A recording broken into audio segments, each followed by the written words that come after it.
है। जैसे मैं अभी कह रहा था कि ग्लेशियर्स हमारे लिए बहुत इम्पोर्टेंट है, और इस साल का जो वर्ल्ड वाटर डे का थीम भी है, that is about the preservation of the glaciers. तो बहुत इम्पोर्टेंट है। कश्मीर में हमारे पास इस वक्त करीब 20,000 के करीब ग्लेशियर्स है।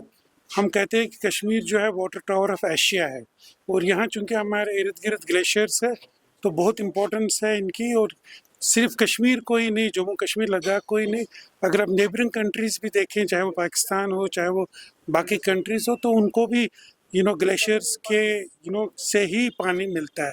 तो इसलिए इसका जो वर्ल्ड वाटर डे का जो थीम है, बहुत ही इम्पोर्टेंस है इसकी कि ग्लेशियर्स को कैसे प्रिजर्व किया जाए, क्योंकि क्लाइमेट चेंज के प्रेशर के अंडर हमारे ग्लेशियर्स थोड़ा ज़्यादा तेज़ी से पिघल रहे हैं। तो इनको हम कैसे बचाएं। तो ग्लोबली यूनेस्को और वर्ल्ड मेट्रोलॉजिकल ऑर्गेनाइजेशन ने इस साल का थीम जो है प्रिजर्वेशन ऑफ द ग्लेशियर्स रखा है। ग्लोबल वार्मिंग या क्लाइमेट चेंज आप कहिए तो एक ग्लोबल फिनोमिना है, इसलिए बहुत ऑल ओवर द ग्लोब है ये।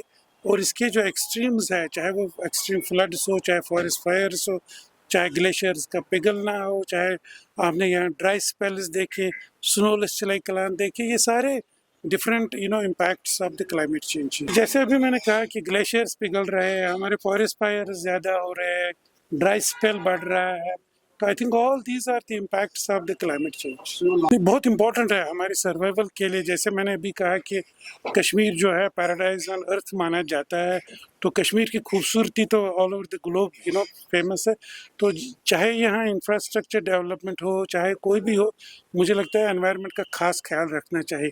और क्लाइमेट चेंज के हवाले से क्लाइमेट चेंज एक ग्लोबल फिनोमिना है। तो at the international level, at the national level जो एफर्ट्स किए जा रहे हैं, तो मुझे लगता है उसमें तेज़ी लाने की ज़रूरत है।